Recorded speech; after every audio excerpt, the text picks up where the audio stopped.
3, 2, 1, yes la famille. J'espère que vous allez bien, c'est la Déglingo Team. C'est un plaisir de vous retrouver pour une nouvelle vidéo, un petit vlog en ce jour de Diwali. C'est quoi Diwali? C'est la fête de quoi, Titi? Ah, eh oui, on est dans le quartier indien de Kuala Lumpur, petit vlog tranquille à la cool. Voilà, vu qu'on est confiné à Kel, on ne peut pas sortir, on a décidé de vous emmener avec nous, juste voir ce qui se passe, parce que malheureusement, les temples sont fermés, les mosquées sont fermées, tout est fermé. Alors bon, on s'est rendu devant, on va aller se faire une petite bouffe dans le quartier indien, chinois, et puis un vlog à la cool. Donc là, on est devant le temple Sri Mariamman. Mariamman. Vous pouvez le visiter en temps normal, là vous ne pourrez pas le visiter. Donc c'est tout, hein. Donc nous, on va aller se balader un petit peu dans les rues, voir si on arrive à voir 2-3 personnes qui font des petites célébrations ou rien du tout, si le Covid l'emporte sur le Diwali de cette année. Quand Titi me laissera parler, parce qu'il fait que piquer la caméra, donc le temple qui est juste derrière moi là, la police vient d'arriver. La police vient clairement de fermer les portes du temple parce qu'il y avait 2-3 personnes qui étaient rentrées. Donc du coup, évidemment, vous ne verrez pas l'intérieur du temple. Et je remets mon masque parce que c'est 1000 ringgit d'amende. Si vous ne mettez pas le masque, ça fait 220 € partout dans la ville. Donc bon, c'est pas que, mais ça fait cher le vlog quoi. Mais au moins, on a le droit de sortir et les restaurants sont ouverts. Parce qu'on est le samedi 14 novembre. Voilà, je vous le dis, c'est comme ça. Donc là, la team, on se situe dans le quartier juste derrière la fameuse rue, le petit marché de Petaling Street. Là où vous pouvez acheter toutes les contrefaçons de Kuala Lumpur. Ce marché, il est célèbre, mais bon, malheureusement, encore une fois, Covid, tout est fermé. En tout cas, il y a toujours un peu d'animation, il y a des petits stands de rue. On va quand même rentrer dans la rue pour voir si on peut voir quelque chose. Et ce marché, il est assez sympa parce que tout le quartier aux alentours, c'est le nouveau quartier un peu à la mode à Kuala Lumpur. Le quartier donc vraiment de Petaling Street, il est en plein développement, il y a plein de petits bars tendances, des bars cachés qui viennent de s'installer récemment. Et ça, c'est super cool. Oula, le drapeau de la Malaisie dans la tronche. Parce qu'il y a beaucoup de street art qui se sont créés récemment. Ça donne un côté très charmant à ce quartier. Et je vous dis qu'il y a 5 ans, ce n'était pas du tout le cas. En tout cas, là, il y a un magasin de chapeaux, ça n'a rien à voir. Oui, Titi? Quoi? Qu'est-ce que tu veux montrer? C'est quoi? C'est un tic-tic. Ah bah voilà, tuk-tuk. Hein. Est-ce que vous pensez que c'est un vrai ou pas? Eh ouais, un tuk-tuk original, Titi. Donc voilà, sinon on prépare Noël tranquillement à Kuala Lumpur. Vous voulez un sapin de Noël? Et là, le Père Noël. 35 degrés, le bonhomme de neige là-bas. Tu kiffes ou quoi? Bon, on reviendra pour faire le sapin de Noël. Ouais, parce qu'on va attaquer le sapin dans une dizaine de jours, peut-être le week-end prochain. Hein. On fait quand le sapin? Le week-end prochain, 21 novembre pour nous. Voilà. Voilà team, je vais vous envoyer quelques images ultra sympas du street art avec un de mes bars préférés dans le coin qui appartient au patron du Pisco, ça s'appelle Concubine, c'est un des bars à la mode de Kuala Lumpur, c'est magnifique. En tout cas, le street art, c'est juste incroyable.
Bon, team, c'est l'heure d'aller manger.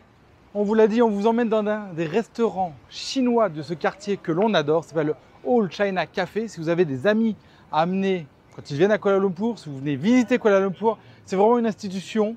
On y mange très bien, très bien. Et on va vous faire un petit passage bouffe là-dessus, hein, avec quelques plans qui envoient du fat. Allez, c'est parti. Je suis juste devant le All China Café.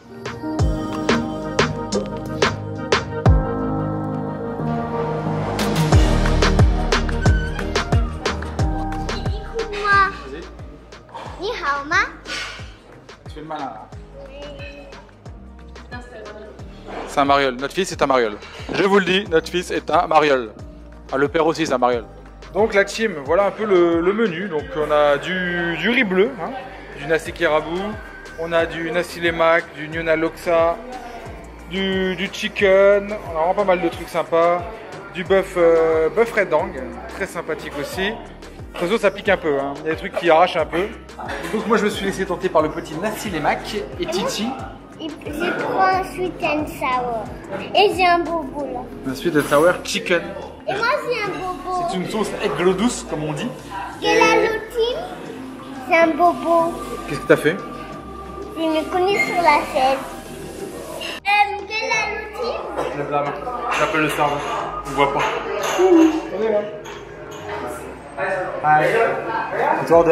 Eh ben elle est de la fête, hein. Elle fait partie des vlogs, la petite Lily. Tu danses? Tu danses? Ça danse ou quoi? Ouais. Elle m'a donné. Est-ce qu'elle m'a donné mon lime juice? Elle est trop belle. Ah. On a vu c'est ensemble. Titi, ça vient d'arriver, c'est magnifique. Le nasi lemak. Alors pour ceux qui ne connaissent pas, évidemment je l'ai dit plein de fois, c'est le plat national malaisien.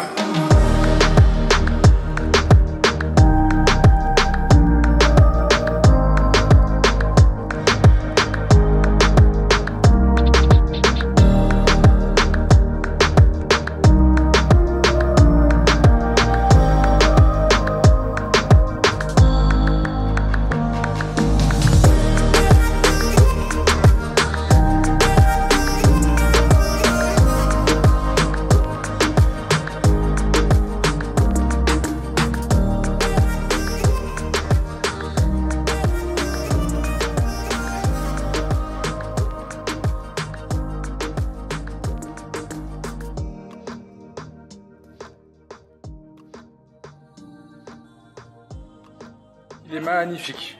La petite sauce sambal, les petits poissons séchés, l'œuf, le riz bleu. Waouh, le petit poulet dans la sauce qui va bien. Un petit riz bleu pour Titi. Et un petit lime juice. C'est bon le lime juice ou quoi? Moi j'ai du riz bleu comme papa. La sauce à la coco un peu pimentée. Et la lotine. Moi j'ai du riz bleu comme papa. Cool hein? Ah, elle pique quand même. Hein. Tu peux goûter? Ouais. Attends, je vais me prendre un peu de sauce avec le riz bleu là.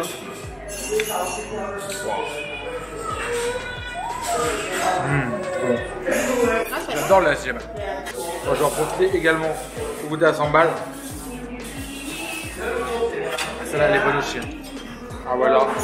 On est sur du très bon.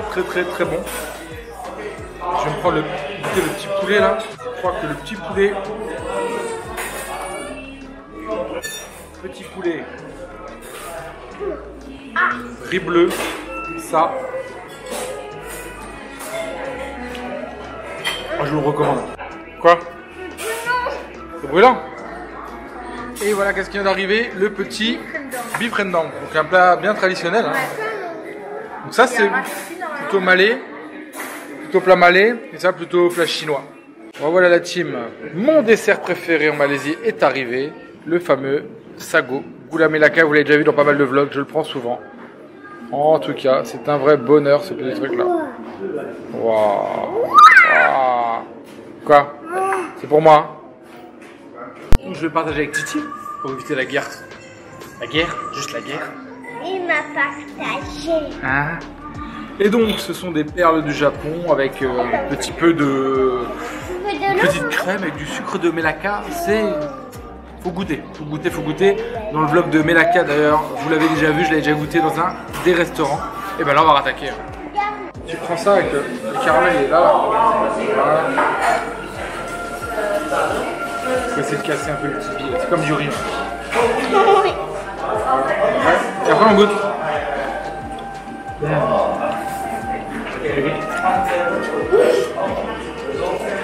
Dis à la caméra que t'aimes bien.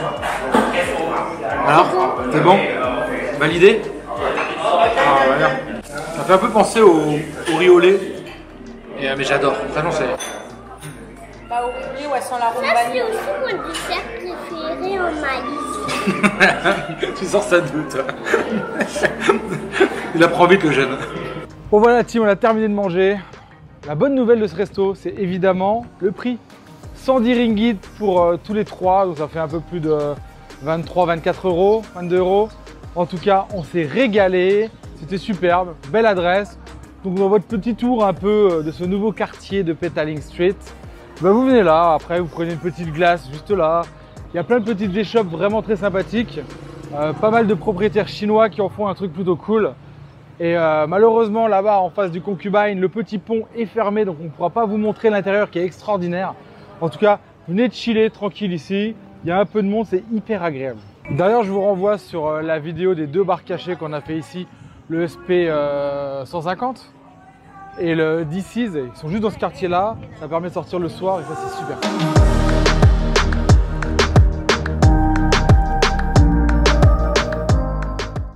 Bon la team, avant de rentrer l'antenne, on va vous emmener dans un petit café pour finir ce vlog. Ça s'appelle le Rex, c'est super sympa, il est très chouette. Et on va vous rendre le petit café pour finir. Qu'est-ce qu'il y a? Vas-y alors, passe, allez go. Et voilà, et t'as mis le pied dedans, et voilà. Je vous montre l'ambiance du Rex. C'est quand même assez sympa.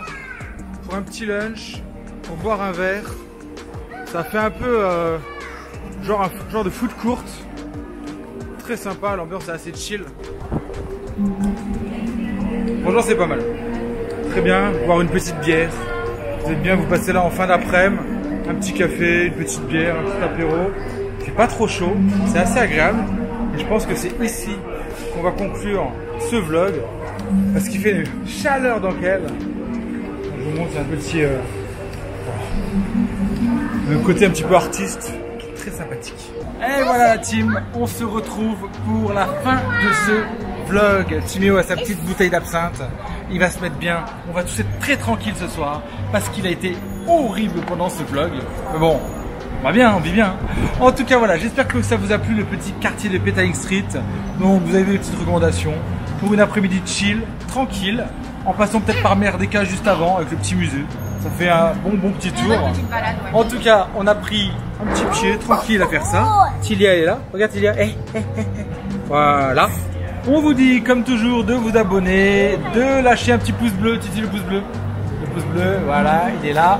Et puis on vous dit à la prochaine. Puis n'oubliez pas de partager, puis de vous abonner si vous voulez voir d'autres aventures à Kuala Lumpur. En espérant ne pas être confiné totalement avant la fin de la journée. Est-ce que vous voulez un enfant à vendre? Il est pas cher. 10 balles. 10 balles. 10 balles. 10 balles. La bonne affaire du jour. Allez, ciao les gars. Ciao la team. On vous embrasse. C'était la Déglingo Team. Bye bye.